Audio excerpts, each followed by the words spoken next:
خۆتان لەبێت بەیانیتان باش بەیانی 24ێکی دیکەیە وە کۆمەڵێ بڕگە و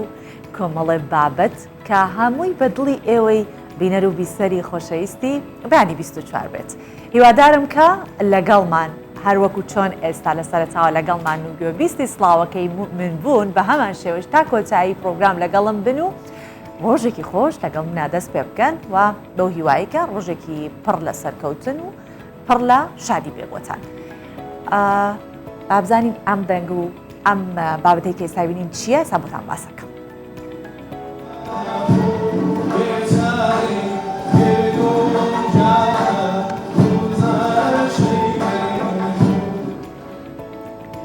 ئەمە قەڵاتزێیە. لە قەڵاتزێ گروپێکی میوزیک لەلایەن هونەرمەندانی بە ئەزمون دامەزراوە. ئامانجیان ئەوەیە کە میوزیک بەرەو پێش ببن لە سنوورەکە. ئەم گروپە ناوی خۆیان ناوە نامرێ و یەکەم کۆنسێرتیشیان ئەنجامدا.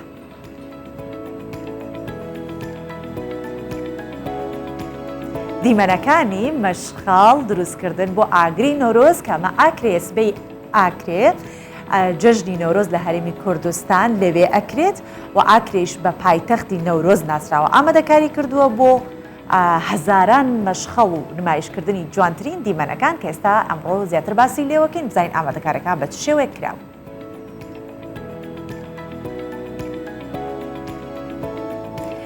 لە هەولێر ڕۆژی فستیڤاڵی ڕەنگەکانی تایبەت بە خەڵکی هیندستان بەڕێوەچوو. خەڵکی هیندستان بە هەڵپەڕکێ و دروستکردنی خواردن و بە یەک پرژاندنی با بڵێن ڕنگ بەسەریەکە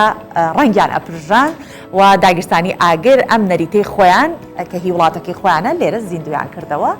بخۆیان.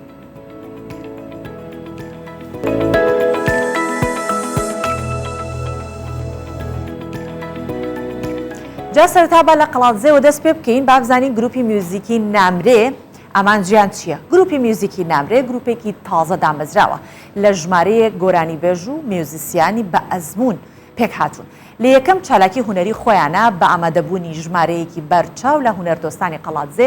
یەکەمین کۆنسێرتی گۆرانی و میوزیکی خۆیان ئەنجامدا. جا گروپەکە گرنگی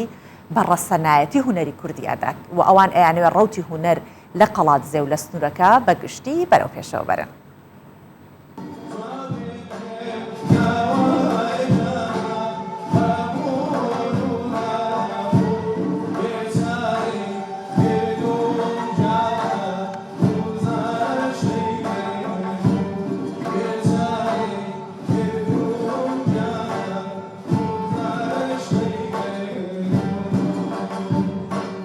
یەکەم چالاکی و کۆنسێرتی گروپێکی موزیکی تازە دامەزراوە لە قەڵاتزێ. گروپی موزیکی نامرێ.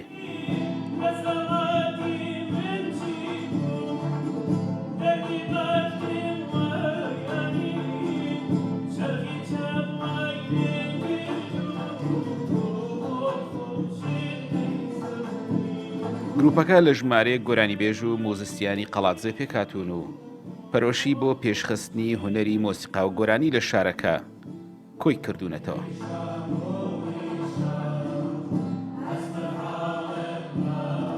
نامرێ وەکو ناو لە دوو ڕەهەندی سەرەکیەوە ناونراوە. یەکەمیان نامرێ وەکو تەرجەمە ئەگەر سەیری بکەی ناوێکە کە دوای ئێمەمانانیش کە ئێمەش مرین گروپەکە هەر نامرێ و هەردەمێنێتەوە. ڕەنگە بۆ خەڵکێکی زۆر معلوم بێت و هەندێک کەسی نەزان کە نامرێ پێشتر ناوێکی کۆنی قەڵاتزێ بووە. هەر لەو ناوە ناومان ناوە کە لە خۆشەویستی دەڤەرەکە و بۆ خزمەتکردنی دەڤەرەکە ناومان ناوە نامرێ. ئامانج لە گروپی میوزیکی نامرێ ئامانجمان بەرەو پێشبردننی ڕوتی هوەرە لە دەڤەرەکە. ئامانجمان بەرەو پێشبردننی مۆسیقا و گۆرانی دەڤەرەکەیە.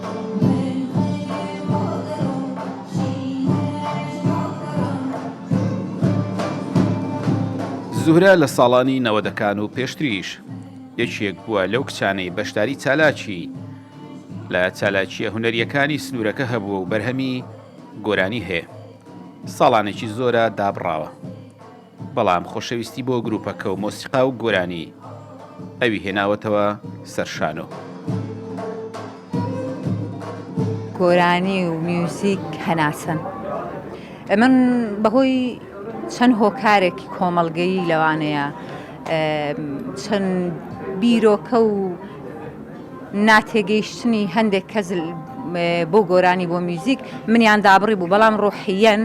هەمیشە لەگەڵ گۆرانی دەژیان لەبەرەوەی کاری زۆرم کرد لە هەموو ئەو ماوەی دابڕانمدا بەردەوام لە شۆڕشدا بووم بەردەوام لە نوێبوونەوە و داهێنان و دروستکردنی شتی تازە بووم بۆی کاتێک کە گەڕامەوە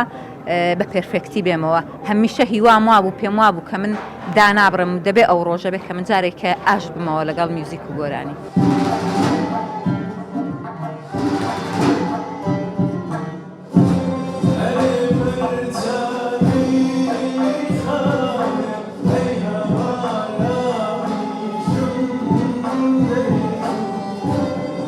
گروپی موزیکی نامرێ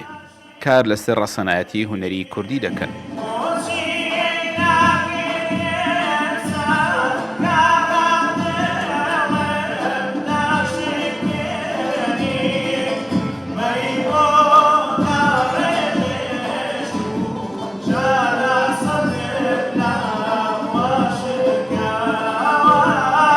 ئەندامانی گروپەکە ئەزمۆنی زۆریان هەیە و دەیانەوێ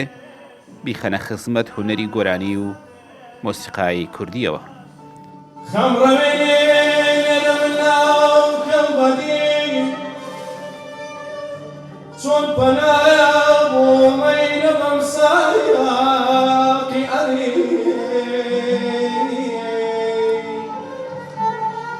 ئارەسەمی کوردستان 24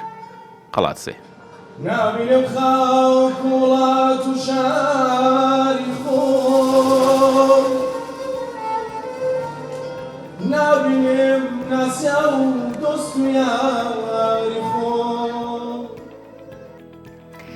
لە چالاکیەکی هونەری لە قەڵاتزێوە سەرنجتان ڕاکێشم بۆ چالاکیەکی وەرزشی لە سلێمانی بەڵام ئەمەیان بە شێوەیەکی ڕاستەوخۆ سەبارەت بۆ چالاکیە وەرزشی کە ئێستا لە سلێمانی بەڕێوەچێت زانیاریتان پێدەم زانیاریەکەش بە تەواتی لە لای من نین لە لای پەیامنێرمان یادگار محەممەدە کە ئەو لە سلێمانی و ئێستا لەگەڵمانە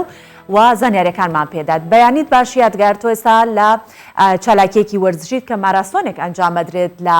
سلێمانی لەکوێوە ماراسۆنەکە دەست پێ ئەکات تا کۆ چەند کەس بەشدار بووە ئاماژ لە ماراسۆنەکە چییە هەموو ئەمانە زانیاریەکەنتەوە بێ پەیمانی بدەی من و بینەران و بیسەرانیش چاوەڕێتی. سڵاو لە ئێوە بەیانی ئێوە باش هەڵبەت ئەمە ماراسۆنێ نییە ئەمە پاڵۆنتێکی پاسکلی سواریە کە لە شاری سلێمانی ئەمڕۆ بەڕێوە دەچێت بەڕێوەبەرایەتی وەرزشی سلێمانی سەرپەرشتیم چالاکیە دەکاتەویش بە بۆنەی هاتنی جەژنی نەورۆز و وەرزی بەهارەوەیە کە ساڵانە بەڕێوەبەرایەتی چالاکی وەرزش چەند چالاکیەکی وەرزشی لەم یادەدا بەڕێوە دەبات هەڵبەت چالاکیەکانی بە دوو چالاکی دەست پێکات ئەوەی لە پشت منەوەیە ئامادەکاری دەکرێت پاشکەمێکی تر ئەم پاڵاوانتیە بەڕێوە دەچێت کەوتم پاڵاوانتی پاسکی سواریە پاڵاوانتێکی کراوەیە ئارەزومەندانێ هەموو کەسێک بۆی هەیە بەشداری بکات لە کوڕان و لە کچان ماوەکە 12 کیلۆمەترە لێرە لە قلیاسانەوە دەست پێ دەکات بۆ تاسڵوجە لەوێ کۆتایی پێدێت دوای ئەم چالاکیە ڕاکردنێکی ماراسۆن دەست پێ دەکات ئەویش لە بەردەم باخی گشتیەوە دەست پێ دەکات بۆ ناوەڕاستی جادەی سالمە کە ماوەکە 2 کیلۆمەترە بۆ زانیاری زیاتر کاروان شێخ زیرەک بەڕێوەبەری وەرزشی سلێمانیم لەگەڵای ئەو زانیاری زیاترم دەداتێ سەبارەت مەم چالاکیانەی کاکرێ کاروان سڵاوت لێبێت ئەمڕۆ ئێوە وەکو بەڕێوەبەرایەتی وەرزش ساڵانە بە بۆنەی هاتنی جەژنی نەورۆزەوە چالاکیەکانتان بەڕێوە بن ئەگەر باس لە چالاکیام ساڵکرێ ئەمە چیام چالاکیانە و چیتر هەیە بێجگە لەمان کاک یادگار ئەمە سەرەتای وەرزێکی نوێی چالاکیەکانی بەڕێوەبەرایەتی وەرزشی سلێمانیە وەرزی بەهاری چالاکیەکانە ئێستا ئەم پێشبڕکێ پاسکی سواریێمان هەیە کە 15 کیلۆمەترە لە دوای ئەمە ڕاکردنێکی بە کۆمەڵمان هەیە لە بەردەم باخی گشتیەوە تاوەکو بەردەم بینای گروپی کۆمپانیەکانی فاروق ئاسیاسێڵ ئەم دوو چالاکیە سەرەتای چالاکیەکانمانە نزیکی 10 بۆ 15 چالاکی دیکەشمان هەیە کە بە درێژایی وەرزی بەهار ئێمە ئەنجامێدین. کاروان چالاکیەکان خۆیان لە چیە بینەوە بێزگە لەم دوو چالاکیەوەی کە ئێوایڵێن چەندین چالاکی دیکەی یاریە جیاوازەکان بە نمونە شەترەنجە تێنسا خولی ڕاهێنەری و خولی ڕۆشنبیری دیکەیە و خولی کارگێڕی یانەکان و فوتساڵ و باسکە و بالە ئەوانەی دیکەیە ئەمە لەسەر بودجێی بەدانی پارێزگاکان کە وەزارەتی ڕۆشنبیری دابینی کردووە وەها کەرتی تایبەتیشی تایە کە یەکێک لەوانە ئاسیاسێڵە کە ئەم چالاکیانە ئەنجام بدەین. سپاس مامۆستا بۆ زانیاریانە هەڵبەت ئەوەی مامۆستا ئاماژەی پێکرد من بە داوای لێبوردنەوەتم 12 کیلۆمەتر ماوەکەی ئەم پاسکی سواریە بەڵام 15 کیلۆمەترە وەکو خۆشی ئاماژەی پێکرد دوای ئەم چالاشیە کۆمەڵە چالاکی تریان هەیە کە بە درێژایی وەرزی بار بەڕێوەبەراتی وەرزشی سلێمانیان جامیەدات و پاش ماوەیەکی تریش تۆزێکی تر چالاکی پاسکی سواریەکە دەست پێکات. بەڵێ سپاس دەکەم یادگار محەممەد لە سلێمانیەوە لەگەڵمان بوویت لە زانیاریەکان سەبارەت بە ئەو چالاکی وەرزشانەی کە هەم ماراستۆن و هەم پاڵەوانەتی پاسکی سواریە لە سلێمانی. سپاس بۆ تۆ. باشە بۆ نمایشکردنی جوانترین دیمەنەکانی ئاگری نەورۆز دەزانن کە ئیتر هەموو ئامادەکارەکان وردە وردە دەست پێکات و چەند ڕۆژێکە لە ئاکرێ لەلایەن گەنجانەوە بە گەرم و گوڕیەوە ئامادەکاری دەکرێت بۆ ئامادەکردنی مەشخەڵی ئاگر و بە گوێرەی پلان ئەم ساڵ 1000 مەشخەڵ ئامادە دەکەن.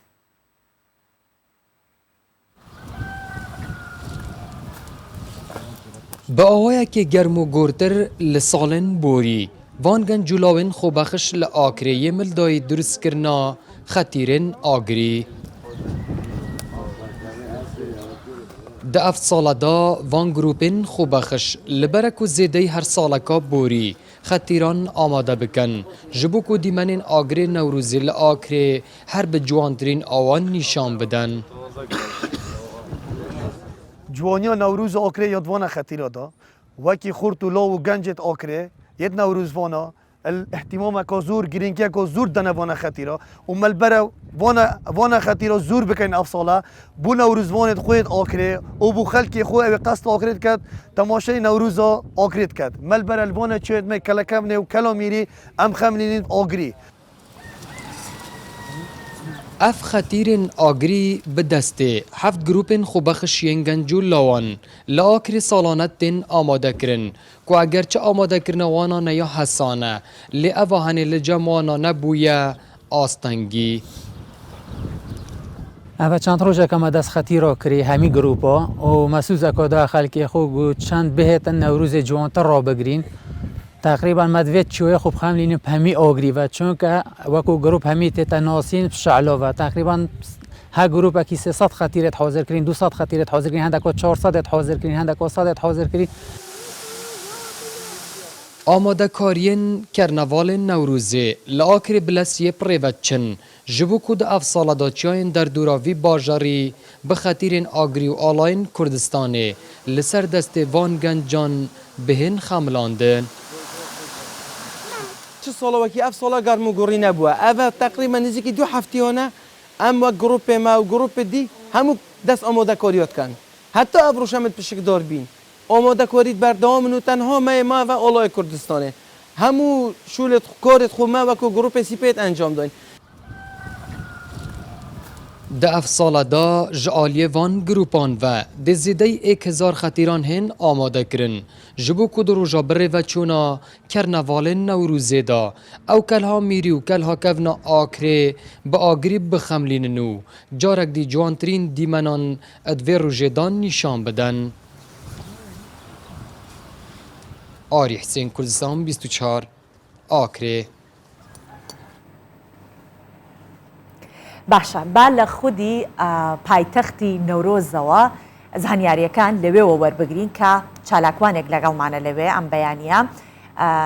کاک هەندرێن موسڵح بەیانی باش کاک هەندرێن هیوادارم کە باشبی لەش ساغبیت و تەندروستبی. کاک هەندرێن پێش هەموو شتێک من ڕەنگە سبەینە ئێوە نەبین و هەلە ئێستا پیرۆزباییتان لێ بکەم پیرۆزە ئەم ساڵی نوێیە و بەو هیوایی کە ئەوەی کە کار و چالاکیە کردوتانە بۆ ئەوەی کە ئاکرێت چۆن وەکو هەمیشە هەموو ساڵێک بە پایتەختی نەورۆز ناسراوە لەوێ مەشخەڵی ئاگری نەورۆز ئەکرێتەوە بە کۆمەڵە ئامادەکاری و جگەلەوە چەند چالاکیە کە ئەنجامەدرێ ئەمانە بزانین ئەو ئامادەکاریانی کە ئەم ساڵ دەکرێت چ جیاوازێکی لەگەڵ ساڵی پار هەیە و باسی ژمارەکەتان کرد کە 1000 مەشخەڵ ئامادەکراوە لە راپۆرتەکە بۆ ئەوەی کە بیبەنە سەر چیە ئایا جگەلەوە بەتەمان زیاتری بکەن ژمارەکە و چالاکەکە چۆن بەڕێوەچێت. زۆر مەمنون سپێدا باشتر بوو تەماشەوانێت کوردستان 24 تیڤی بکەین. حقیقەت کوردستان 24 تیڤی لە هەموو ساڵێن نەورۆزێت ئاکرێ زۆر گرنگێکە زۆر ئاکرێت دەت ئەم زۆر سپاسیان دکەین و بۆ وێ دەرفەتێ کردستان 24 تبی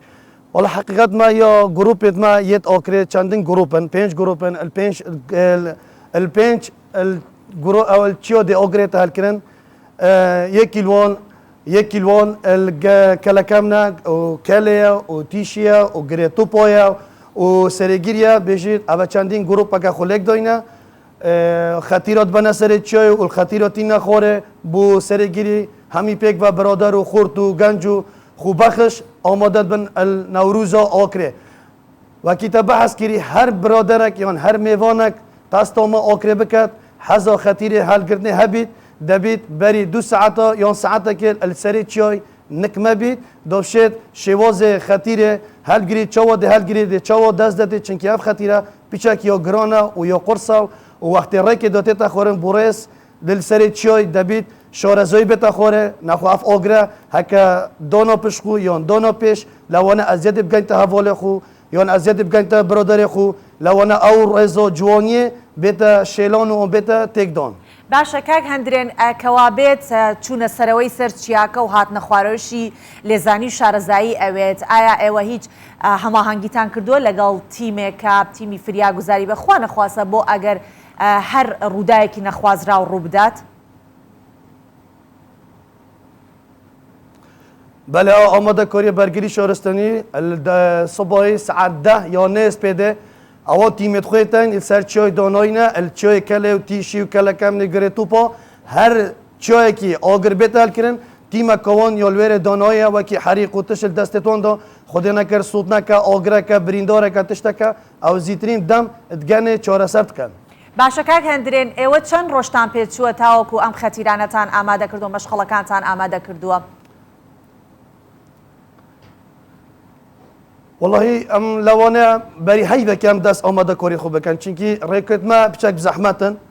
و خطیرش نه شوازه که تنه دوره که بسیطه یا دوره که عادی بیت یا تشته که وقت فلک بده نه اف خطیره تبی تو گرینگه کو باش دوی خطیره اوی خطیره دوره که باریه اف دوره که باری تا پیکدون دوید بچک تار بیت و یستیر بیت و چند تلیست کندرن و بزموره و تیله دبی شوازه که جوان بیت لگدان حتی شد اوی خطیره السری چیای آگر و تو بینی خوره و وقتی اف تو بینید ناف تلفزیون داشگل جا آگرگی خوش جوان پی و خطیره ام صبحی ساعت 10 ام دوی خطیره کینت گازه دا حتی مغرب دبیت اف خطیرت گازه دا بید و اف داره دبیت یتار بید داره باریه بید آن داره موزه که جوان بید یه ستیر بید یه باش بید دا آگر جوان بر بید وقتی هم سری چویتی نخوره مسافه که زوره دا اف آگره خوب بگرید شوازه که جوان بێتە خۆرێ بچینە بوو سەرگیری باشە کاک هەندرێن ئەوانەی کە خەتیرەکە هەڵدەگرن هیچ ڕێنماییەک هەیە بۆیان کە چۆن بزانن هەڵی بگرن یان چ تەمەنێک بۆی هەیە ڕەنگە ئێستا کەسێکی تەمەن 16 ساڵ کە مێرد منداڵێکی تەمەن 16 ساڵ بێت حەز بکات خەتیرێک هەڵبگرێ ئایا بۆ ئەوان هەیە یاخود چ تەمەنێکتان دیاری کردو کە خەتیرەکانیان بدەنە دەست؟ درسته اما هر تمنه بید گنج بید کج بید کرد بید پیرامر بید هنی هر کس شد ام بریوه من بوتا آماجا پیکر بریوه 2 ساعت و دل سری چوی بید نکمه وکی گروپا السری چوی در راستید ام دی چندین آموزگاری نیشه دین گرتنا خطیره دبیت و طفا بید آهو بید نه هو طفا بید یا نه هو طفا بنا پشخو دبیت آهو بید گرتنا خطیره دو تو ازید نگینی حواله خو پشخو و پشخوش اف گرتنا خطیره دبیت ویش اوزای بید اجا خطیر میتین نوع خطیر میتین خطیرت کچکا میتین خطیرت مازن میتین خطیرت بچیکو میتین خطیرت جهلو میتین خطیرت کچو میتین مثلا یت آفرتو میتین مگلک نوع خطیرت هر کسی که حظ خطیر هبیت الاکره بیت خطیرت گل محل گیرید ام آمادینا درکت مخرد وکینا وکی خلک می اکره ام خدمتو خلک دروت کینو گلک بیانی نو که قصد اکره کریال کانادا امریکا استرالیا هاتینا نکما ام الشيء هموش تكي ميفوندوريه السر حسب اخو هم داين السر تشوي خورني هم بود شد كاينو شوازه جروپ هم بود نيشه دنيا خطيرو تشتي كودشتوف هلگيري كودشتوف روكاي دشتوف كيت گوزيدو لوانه چندي روپور سر اوكره بنادونون بوونه گروپا باشە کاک هەندرێن پێتان وایە کە چەندێک سەردانکار بۆ ئەو ڕۆژە یاخود گەشتیار بۆ ئەو ڕۆژە سەردانی ئاکرێ بکات ئایا هیچ ژمارەی وەکو چالاکوانێک لەلاتان هەیە؟ پێشبینیتان کردووە چەندێک خەڵک بێت؟ بله هەیە والله خلك لونه معني أثبت بيجم جلا قصد أكريت كان خاصة ما هو نوروز ده الأوروبا متوجه بكر أمريكا وكندا أستراليا ألمانيا أف جم أوتون قرتنا أكري السرد فونا تشو تروستن كلمة هافلير دهوكي سليمونية بغداد ميصل يعني زوخو جلك جو قصد أكريت كان بس جمهورا كي عدد كاسزهم كوتشان داخل تبيت أو يلنك جماعة تشولك فونا باشە دەستەکانت خۆش بێت سپاس بۆ تۆ هەندرێن مصلح چالاکوان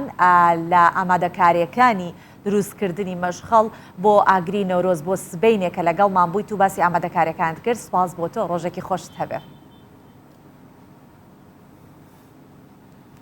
ممنون زۆر سپاس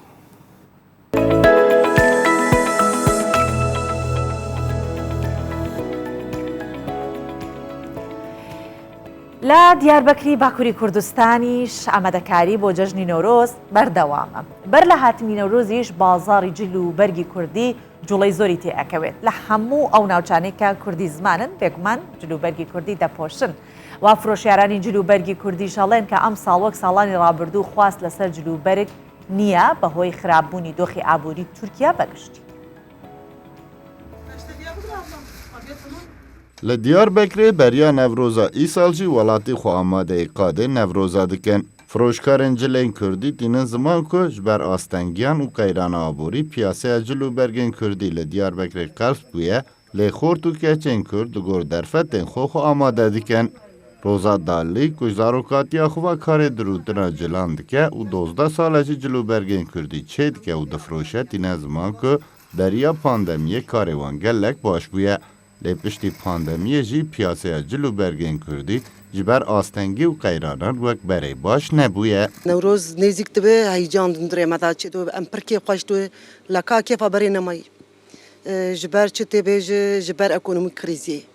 Millet ez zanim qatir me pir çi be. Pirî müşteriyê me ji bo daweta tên de me cila distîne yani kirê dike distîne. Digirê wexta digirê ez ji pirî pirs dikim gavak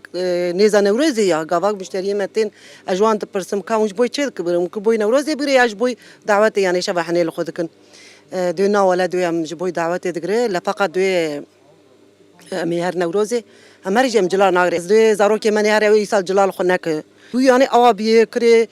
av û elektrîk û telefonê ew bîra me dayî da kêfa me nemayî ji heştê adarê jî milletê hat girt pir nebû.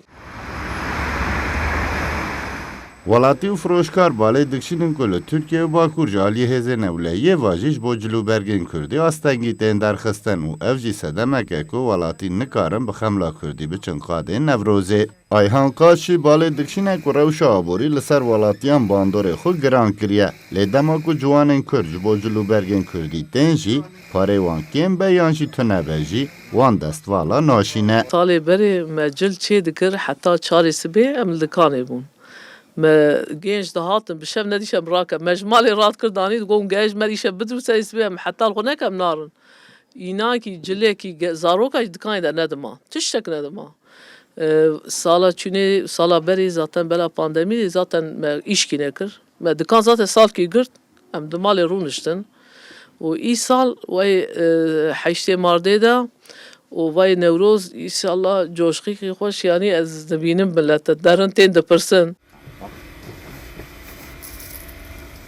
Welatî û firۆşkar tînin ziman ku li gel qeyran û astengiya jî ew xwe amade dikin ku bi xemla Kurdî îsal jî qadên Newrozê geş bikin û bi kêf û şahî Newroza îsal jî pîroz bikin. Siddiq Eren, Kurdistan 24, Diyarbekir. باسی ئامادەکاریەکانمان لە باشوور کرد باسی ئامادەکاریەکانمان لە باکوور کرد و باسی ئامادەکاریەکانش با لە ڕۆژهەڵات بکەین با بزانین لە ڕۆژهەڵات چی ئەکەن بۆ ئەم نەورۆزە لە شاری سنەی ڕۆژهەڵاتی کوردستان لەژێر چاودێری پارێزگای ئەو شارە پێشوەختە ڕێوڕسمێکی گەورەی نەورۆز بەڕێوە چووە ئەم ساڵ هەڵدراوە کە دیمەنێکی دیکە بە ڕێوڕسمەکانی نەورۆز بدرێت هەر بۆیە ڕێوڕسمێکی دەفژەنین و سرودی ئاینیش بەڕێوە چووە لەگەڵەوەش هاوڵاتیان ئامادەکاریەکانی خۆیان بۆ ڕۆژی نەورۆز و ئاگرکردنەوە ئەنجامداوە ئێوەش بینەریت. بە هەزاران کەس لێرە کۆبوونەتەوە ڕێوڕسمێکی ئاینی دەفژەنی بەڕێوە ببن. ئەم ساڵ لە شاری سنە ڕێوەڕسمەکە کە زۆرتر تام و بۆنی ئاینی هەیە وەکو بەشێک لە ڕێوەڕسمەکانی نەورۆزی لە هاتووە. ڕاستە و خۆ لەژێر چاودێری پارێزگای سنەدایە و ئامادەکاریەکانیش هەر لایەنە حکومیە بەرپرسەکان کراون.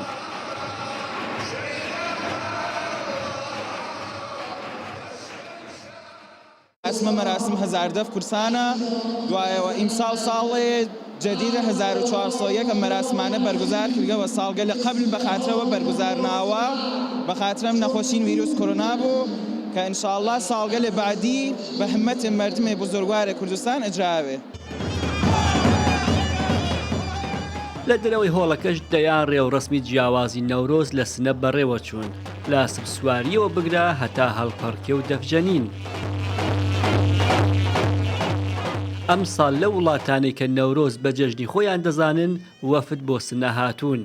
بەرپرسانیش دەیانەوێ سنە وەکو پایتەختی نەورۆزی جیهان بناسێنن. هەر بۆیە ئەگەرچی ڕێوڕسمەکە لەژێر چاودێریەکی توندی لایەنە پەیوەندیدارەکاندا بوو بەڵام خەڵکێکی زۆریش پێشوازیان لێکرد. فرۆ خۆشحاڵین کە ئەمساڵ توانیتمانە لە شار سنا مەراسمێک گەورە ڕێک بخەین کە كل مردم لا كشورجل مختلف ولا شارجل مختلف ولا شار السنة شركات بكن وبتوانين بدور يكا خوش بين أما رسمة قطعا لبان روحية مردمه فوق العادة تأثير خاص يكتانت وميدوارين كايتر كورونا نمنت وهميشة جنبين بدور يك لە ڕۆژهەڵاتی کوردستان و بە تایبەت لە شاری سنە ڕێوڕسمەکانی نەورۆز چەند ڕۆژ پێش نەورۆز دەست پێ دەکەن. لە شار و گوندەکان خەڵک بە شێوەی خۆڕسک کۆ دەبنەوە و لەلایەن چالاکانی مەدەنی و کەلتوریەوە بە شێوەی خۆبەخشانە ڕێک دەخرێن و سەری ساڵی کوردی بەرز ڕادەگرن.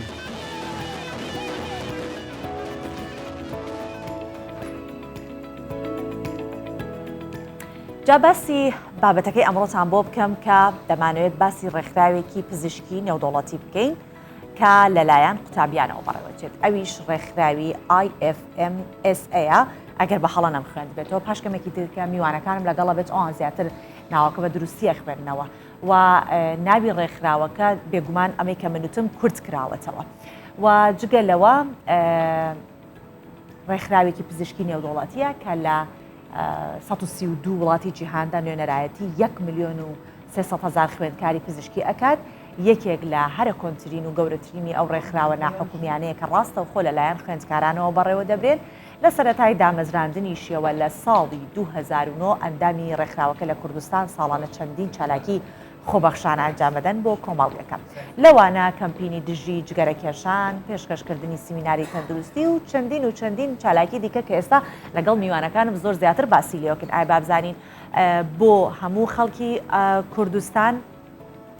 ئەمە ئەنجامەدرێت یاخود خەڵکی ئاوارەکان و کەمپەکانیش بەشدارە بن لە چالاکیەکانیان و سوودمەندە بن و ئایا ئەو هەڵمەتە هۆشیاریانە لە چ کاتێک ئەنجامەدەن بۆ چ جۆرە نەخۆشیەک و ئەم ساڵیش ڕێکخراوەکە بەشداری لە 2 کۆنفرانسی گەورەی جیهانی کردووە کە شاندێکی زیاتر لە 25 قوتابی پزیشکی بەشداریان کرد لە هەولێر لە دوهۆک لە سلێمانی شاندی ڕێکخراوەکە بەشداری چالاکیان هەبووە لە ڕاهێنان و کۆبوونەوە گرنگەکانی کۆنفرانسەکە لە هەمووی گرنگتر ئەوەیە کە شاندی ئەو ڕێکخراوە بە ئاڵای کوردستان و هەڵپەڕکەی کوردی و خواردنی کوردی کولتوری کوردستانیان گەیان بە زیاتر لە 140 وڵات دەستەکانیان خۆش بێت جا ئەم بەیانیە ئەگەر وێنە هاتەوە سەر من جاسە قسەتان بۆ ئەکەم کە ئەم بەیانێکم لەگەڵایە سەهەند سەلام جێگری ڕێکخراوی IFMSA لە کوردستان بۆ کاروباری نێودوڵەتی جاخوا بکە من بە دروستی وتبێت لەگەڵ سەما لوقمان ئەندامی ڕێکخراوی IFMSA دانیتان باش زۆر بەخێر هاتن جارە ناوەکەم دروست و تۆیانە تەواوە کورت کراوەیەتی باشە بەخێر هاتن سەرچاو سەماخان و کاک سەهەند بەخێر بن سەرچاوان با دەست پێ بکەین بۆی کە بزانین ئامانجی ئەم ڕێکخراوە چییە یەکەم جار بیرۆکەکەی لەلایەن چۆنەوە ینی لەلایەن کێوە سەری هەڵدا با لە سەماوە دەست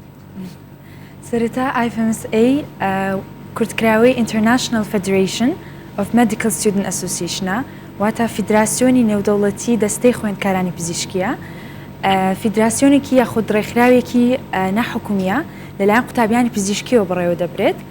هەر لە ساڵی 1950 لە دەنیمارک دامەزراوە لە ساڵی 2009 لە کوردستان دەستی بەکار کردووە وەکو لقێکی FMSA و توان بڵێم یەکی لە ئامانجەکانی FMSA ئەوەیە کە بۆ بڵاوکردنەوەی هۆشیاریە لەسەر کۆمەڵێک بابەتی پزیشکی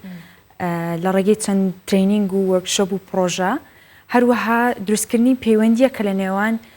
پزیشکانی داهاتوو تا قوتابیانی پزیشکی لەگەڵ کۆمەلگا پردێک دروست دەکەن لە بینی ئەو قوتابیانەی کە ئێستا خوێندکارن ئەخوێنن لەگەڵ کۆمەلگا چەندێک ئەندام هەیە لە کوردستان بە نزیکەی 1200 ئەندام لە هەر چوار شارێکی کە کۆلێژی پزیشکی تەیە سلێمانی هەولێر کۆیا دووەک کە لە هەولێرە دوو کۆلێژی پزیشکی هەیە هەردووکیان ئەندامن بە نزیکەی 1200 ئەندام لە کوردستانە کە هەمویان خوێندکاری پزیشکین باشە ئەو پردە پەیوەندی ئێوە دروستەکەن لە بینی قوتابیان و لەگەڵ هاوڵاتی و خەڵک و دروستکردنی چالاکی و ئەنجامدانی وەرکشۆپ و ئەمانە ئەمە تا چەندە پێتان وایە لە کوردستان لە 2009 تاوەکو ئێستا کاریگەری هەبووە لەسەر ئەو ڕێچکەی کە ویستێتی کە لە دانیمارکەیە بە هەمان شێوە لێرەش بەو شێوەیە هەمان لەسەر هەمان ڕێڕەوە ئەڕوات بەڕێوە بڵێ خۆی هەموو ساڵ FMSA کوردستان کۆمەڵێک پرۆژە دەکات اینجا هەر هەمووشی ینی چۆن بڵێ ناو کۆمەلگاژ نیە ینی هەنێکی بۆ قوتابی پزیشکیە بۆ نمونە ترینینگە لەسەر کۆمەڵێک سکیل کە خۆی قوتابی پزیشکی دەیکات دوایی کە فێر دەبێت بە جوانی بتوانێت بەخۆی بیکات پرۆژەشمان هەیە لە نێو کۆمەلگا لە مۆڵەکان لە پارکەکان بۆ خەڵکی دەکەین بۆ نمونە مەسەرەن فەحسی شکری خوێن دەکەین پەستانی خوێن اینجا هەر مانگێک جارێت چەند پرۆژە هەیە لە نێو کۆمەلگای عنی دەکرێت جا کاریگەری زۆر باشی هەبووە چونکە ینی هەم بۆ قوتابیانی پزیشکی وەکوتم هەم بۆ کۆمەلگاش کە زیاتر ینی بزانێت کە قوتابیانی پزیشکی توانیان هەیە پێش ئەوی ببن بە دکتۆریش ینی توانای ئەویان هەیە کە فەحسی خەڵکیش بکەن و معلوماتی زۆریشان هەیە زانیاری زۆر باشیان هەیە کە ئەوەش توانای قوتابیانی پزیشکی لە کوردستان پیشان دەدات زۆر باشە کاکسان ئەو ترینینگانی کە ئەیکەن هەموو ئەو پسپۆڕایەتیانی تایە کە لە کوردستان هەنێ پسپۆڕایەتی هەیە لێرە زۆر کەمتر چۆنەڵێت پەرەی پێدراوە زیاتر بۆ ئەوەی کە پەرەی پێ بدرێت خەڵک بۆی کە لە بریۆی کە سەفەرکە بۆ وڵاتانی دیکەم هە لە ئێستا قوتابیان ڕابێنرێت بۆ جۆرە پسپۆڕایەتیانە تر لە وڵاتی خۆمان چارەسەر بکرێت بەڵێ خۆی سەرنجی ڕێکخراوەکە ئێمە بە دوو شێوازە هەم لایەنێکیان چۆنەڵی ئەو پسپۆریانەی کە کەرانی لە کوردستانە زۆر باون ئەوانە بۆ خوێندکارەکانی کۆلێژی پزیشکی ڕوون دەکرێتەوە بۆنە لەلایەن دکتۆری پسپۆڕەوە ترینین و وەرکشۆپ و شتی جیاوازەکرێ هەنێک پسپۆریژەیە کە لە کوردستانە ئەتوانین بڵێن تا ئێستا دەگمەنە یا هەرنیشە ئەوانەش بەجیا بۆ نمونە لەلایەن دکتۆری نێودەوڵەتیەوە لەلایەن خەڵکی نێودەوڵەتیەوە ئەوانەش ڕوونکردنەوە ئەیرێ بە خوێندکارەکانی کۆلێژی پزیشکی بۆی چاڕوونێکیان هەبێت لە داهاتوە تۆ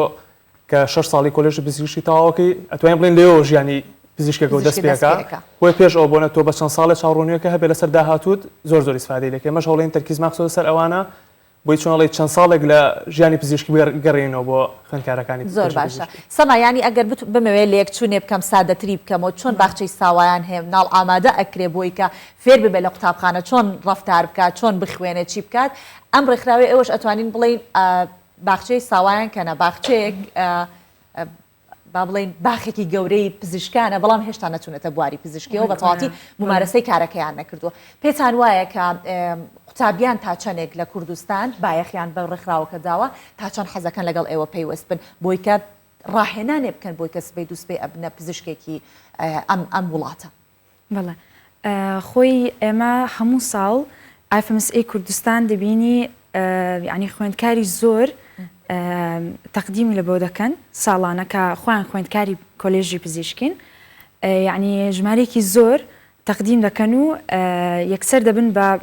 مێمبەری FMSA کوردستان واتە ئەندام دواتریش ینی بۆ ماوەی 6 مانگ هەر ئەندامێکی کاندیدەیتن دوای ئەبن بە فول مێمبەر واتە ینی بۆیان هەیە لە هەموو پرۆژە و لە هەموو وەرکشۆپ و ترینینگ بەشداری بکەن و ینی سوودی لێ وەرگرن اینجا خۆی کۆمەڵێک هەلیش هەیە کە FMSA کوردستان بە تایبەت یعنی ڕێکخراوەکانی تر لە کوردستان با بڵین تا ئەو ڕادەیە ئەو هەلەیان بۆ قوتابیان پزیشکی نەڕەخساندووە یەکێک لەوانە هەر ئەو بابەتەیە کە ویستم ئەو ڕۆباسی بکەم کۆبوونەوەی ئەندامانی ئافMSA لە ناوچێک ڕوودەدات واتە بۆ نمونە کۆبوونەوەی ڕۆژهەڵاتی ناوەڕاست کە ئەم ساڵ ئێمە وەکو ئافMSA کوردستان تێدا بەشداریمان کرد لە نێوان 15 وڵات خۆشببختانە ئافMSA کوردستان دووەم گەورەترین وەفدینار بە وڵاتی تونس لە وڵاتی تونس بەڕێوەچوو و لەوێ فێری چەندین بابەتی پزیشکی بووین بەتابەتی دۆخی تەندروستی لە دوای پەتای کۆڤید و کاریگەری پەتای کۆڤید بەسەر دۆخی تەندروستی لە جیهان ئیتر لە ستاندی کۆمیتی جیاوازیانی لە ستاندی کۆمیتی خۆم کە لە لیژنەی خۆم لەسەر میدیکال ئێدوکیشن بوو تا سیستەمی خوێندن لە کۆلێژی پزیشکی بوو باسی سیستەمی خوێندنمان کرد ئەتراف پێکردنی زانکۆکانی پزیشکی و چۆن بتوانین وەکو قوتابی پزیشکی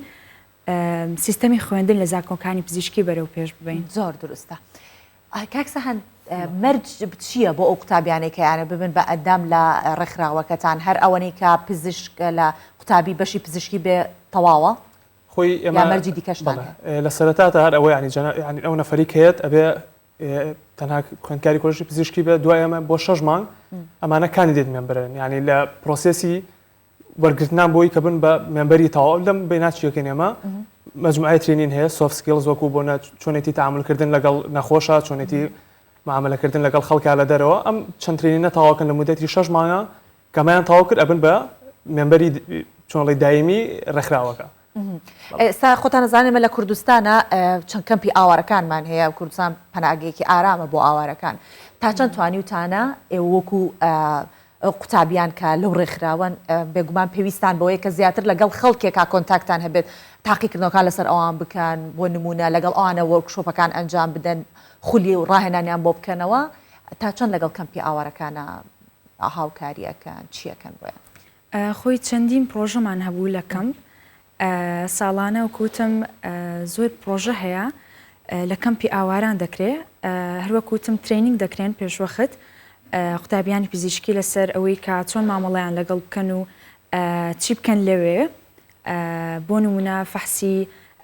وەکوتم پەستانی خوێن و شەکری خوێن دەتوان لەوێ ینی ترینینگ دەکەن و دواتریش لە کەمپەکان کۆمەڵێک قوتابی پزیشکی دەچن لەوێ چارەکێکە ئەنجام دەدەن و توان بڵێم یعنی کاریگەریەکی زۆر زۆر باشی هەبووە کە فیدباک لە خەڵکی وەردەگرین هەمووی پۆزتیڤ ینی زۆربەی هەر زۆری ئەوش کاریگەری ئافMSA کوردستان و ئەندامانی ئافMSA کوردستان پیشان دەدا لە کۆمەڵگای ئێمە حەز دەکەم لەسەر عەفو و پێشەوە ئەم ساڵ دوو پرۆژەمان هەبوو بۆ کەمپیاوارەکان کانی توانین بڵێن زۆر شانازی پێواکەین یەکەمیان کۆکردنەوەی پۆشاک بوو بۆ ئاوارەکان کەمە هەموو ساڵی ینی کاری مرۆیش ئەکەن جگەلەوە کارە پزیشکێکە وەکو چارەسەر و وەکو پشکنینکردن بۆیان ئەم ساڵ لە کامپینێکمان کرد لە مودەتی 2 مانگە لە چەند شوێنێک دامان نابوو خەڵک جلوبەرگی خۆیان ناتر تازە بێ بەکاراتوو بێ خۆمان دوای سێرمانە کردەوەی کە شیاو بێ بۆ ئاوارەکان کۆمانە کردو بۆمانە بردن ئەم هەموو ساڵێ لە هەر ئەتوان بڵێم لە هەر 3-4 پارێزگاکەی کوردستان ئەم پرۆژە دووباراکەینەوە پرۆژێکی تریش کە کردبوومان ئەم فەحسانی کە سەما باسی کرد بۆ نەخۆشەکانمانە کرد لە بەرامبەر چیمانە کرد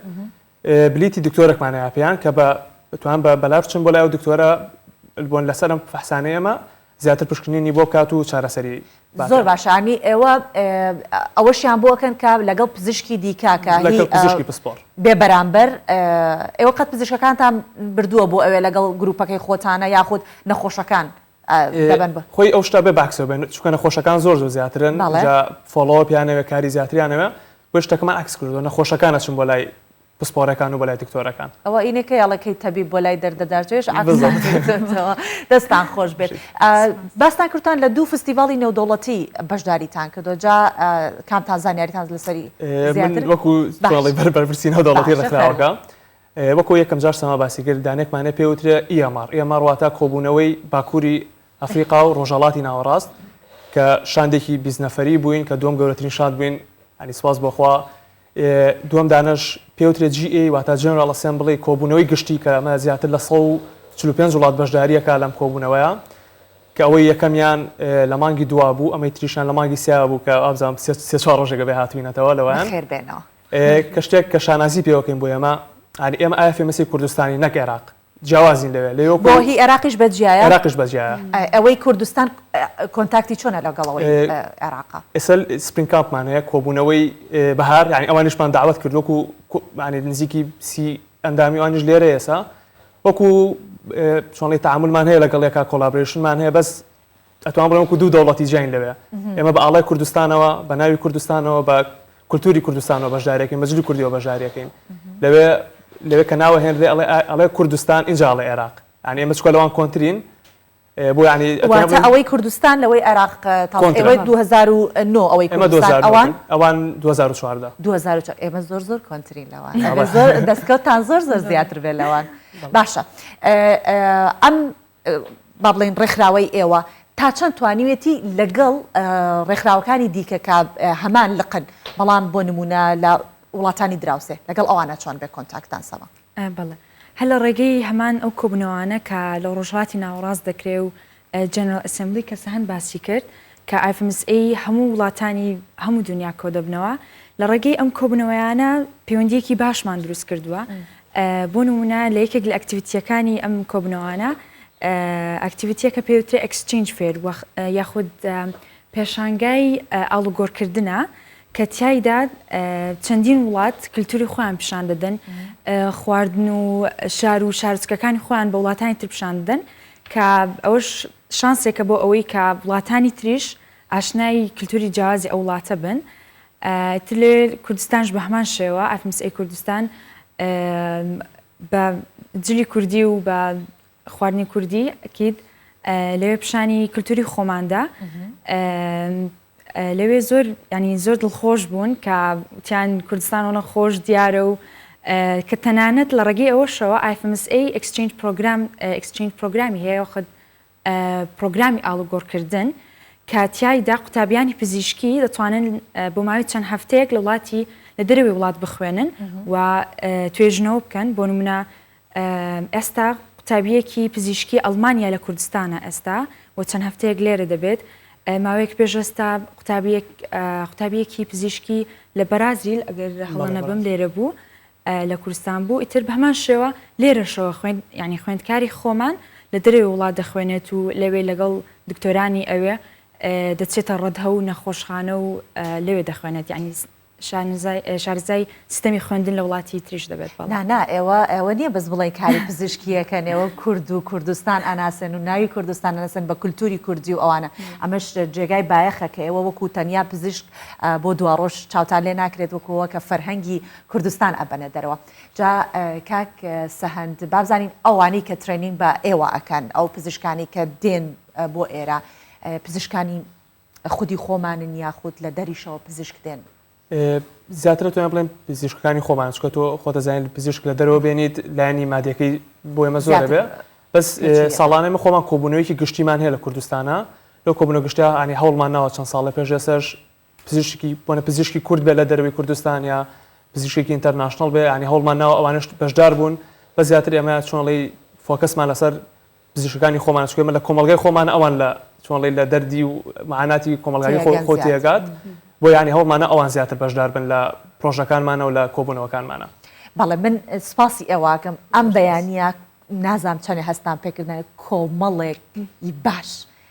وزەی پۆزتیڤتان بە منە بۆ هیوای کە هەر هەمان وزەکە من وەرم گر لێتانەوە بینەرانیشمان ئێستا وەری بگرن کە گەنجی ئاوهامان هەیە بە هەموو توانایەکیانەوە لە هەر بوارێکا بن هەڵ و کۆشی خۆیان ئەیان جگەلەوەی کە کاری جوان بۆ کوردستان بکەن ئێمە بۆ دەرەوەیش ئەناسێنن سوپاسانەکەم ئەم بەیانە سەهەند سەلام و سەما لوقمان لەگەڵمان بوون زۆر سپاس لە ڕێکخراوی IFMSA وایە دەستان خۆش بێ سپاس.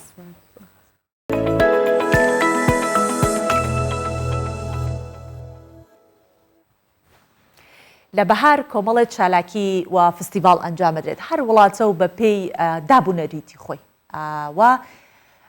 هندستان ژێکێکە لە وڵاتانەی کە بەردەوام فستیڤاڵی جۆرا و جۆری هەیە جا بەشێکی ئەو هندیانەی کە لە کوردستانەژین لێرە ئەو دابوونەرەتی خۆیان ئەتوانن ئەنجام بدەن لە هەولێر ڕۆژی فستیڤاڵی ڕەنگەکانی تایبەت بە خەڵکی هندستان بەڕێوەچوو خەڵکی هندستان بە هەڵپەرکێ و دروستکردنی خواردن بە یەک پرژانی ڕەنگەکان و داگیرسانی ئاگر ئەم نەریتەی وڵاتەکەیان لێرە کردەوە وا دڵخۆشن کە بە ئازادی لە هەرێمی کوردستان ئاهەنگ دەیگێڕن.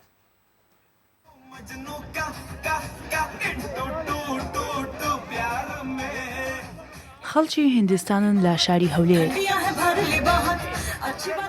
بەڕژاندن و بە یەکداکردنی ڕەنگەکان دڵخۆشی خۆیان لە فستیڤاڵی ڕەنگەکان دەردەبڕن.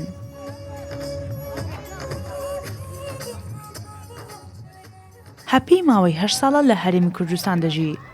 باسی نەریتیەم فستیڤاڵان بۆ دەکات کە بریتیا لە یەکتر بینینی هاوڕێکان و بە یەکپڕژاندنی ڕەنگەکان. ئەو جەشنەی ناوی هۆلیە جەشنی هندوساوانێ. وەختی ئەو جەشنی هەیە برادەکان دەگرێت لەگەر برادەکانە دوای ڕەنگشی لێ دەدێ پێم خۆش دەوی دەچیە لەبەرچیە لە پێشتر ئەگەر یەک مشکلەشی لەگەر کابرا هەیە دلێ تەنگ بووە جەچیە دوای گلاشی نبینی زانیا و ڕۆژی هەموو سافی دەبی. جەشن چیەوەیە دوای دەڕۆی لەگەر برادەکان دانیشتی پێغڵاوای دەخۆی و گۆرانی پێ دەکە شاهی دەکە یەک مازووەشیەوەیە. فستیڤاڵی ڕەنگەکانە هەنجی هاتنی بەهار و کۆتایی زستان و گەشانەوەی خۆشەویستیە. بۆ خەڵکی هیندستان ڕۆژی جەژنە بۆ بینینەوانی تر و یاریکردن و پێکەنین و لەبیرکردن و لێبوردەیی و چاکردنەوەی پەیوەندیە شکاوەکان. ئەوان دڵخۆشن کە بە ئازادی لە هەرێمی کوردستان ئاهەنگ دەجێڕن.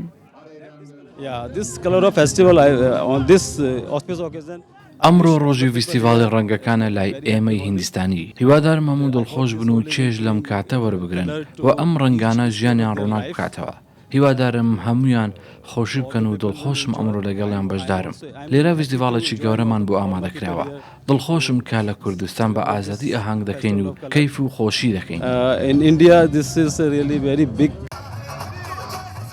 هیندیەکان لەم فستیڤاڵدا چەند نەریتێکی تایبەت بە خۆیان هەیە وەکو دروستکردنی خواردن و بە یەکپڕژانی ڕەنگەکان و کردنەوە یاگر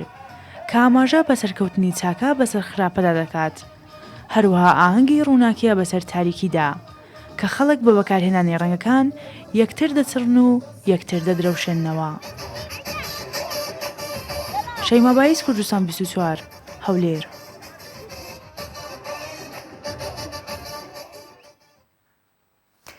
لە هەورامانی جوانیش لە گوندی گڵپی یەکەمین فستیڤاڵی گوندەکە سازکرا چەندین چالاکی جۆرا و جۆری هوەری و پیشەی دەستی و خواردن و هەروها جلوبەرگ و چەندین چالاکی دیکە بەڕێوەچوو لەم ڕاپۆرتە بینەری بن.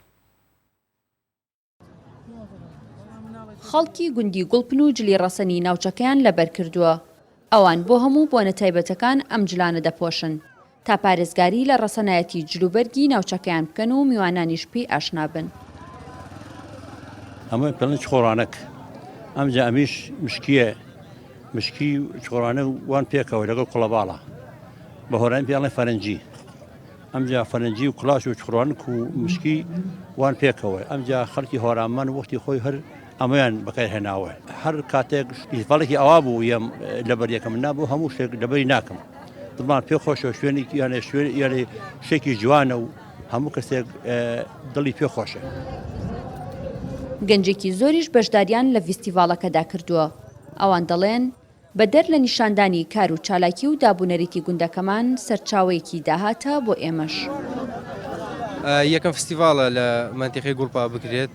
هیوادارین بەردەوام بێت بە فستیڤاڵەکە زۆر و باشە چێ بەڕێگەوە. ئێمە وەکو گەنج جێگاتون لێرەیە کەسابەت یەکەین بۆ فستیڤاڵەکان فستیڤاڵانە زۆر باشن بۆ گەنجەکان ئەتوانی کەسابەتێک لە ڕووی مادی و مانەوێت لەو هەشتێکەوە بۆ ناوچەکە ژەناسرێ بە خەڵکی تر و بۆ کۆمەڵایەتی خەڵکەکەش هەمووی کۆ بێتەوە خەڵکی و ناوچەیە. ئێمە هاتوون وەکو بابەتی کللتوری ناوچەکەی خۆمان وایە ناوە شتی کللتوریە بابەتە. فستیڤاڵەکە بە ئامانجی یەکناسین و زیندووکردنەوەی دابوونەریتی کۆنی گوندەکەیان ڕێکخرا بوو تا میوانان ئاشنای ناوچەکە بن و گەنجانیش کللتور و دابوونەریتی ساڵانی ڕابردوو بە چاوی خۆیان ببینن. ئامانجی سەرەکیمە ئەچی فستیڤاڵانە ئەچی ئاهەنگێنە یوتری ئەشناسای واوەی قەومایەتیمە تازە کەرمێوە واوەی دەستبار و دەسەوامە زیاتر کەرمێوە و خاوەنداری جەدەگیەکیما و جە خەڵکەکەیما کەرمێ ئەمە وەکو بڵێن دروشمی سەرەکیەتی. لە دەستپێکی وەرزی بەهاردا زۆرێک لە گوند و ناوچەکان فستیڤاڵ و ئاهەنگی تایبەت بە گوند و ناوچەکانیان ساز دەدەن تا لەم ڕێگەیەوە خەڵکی دەرەوەی گوندەکان ئاشنا بە ژیان و دابوونەریت و کللتوری چەند ساڵەی نێوگوندەکان ببن. ئەڤیناتا، کوردستان 24 گوندی گوڵپ.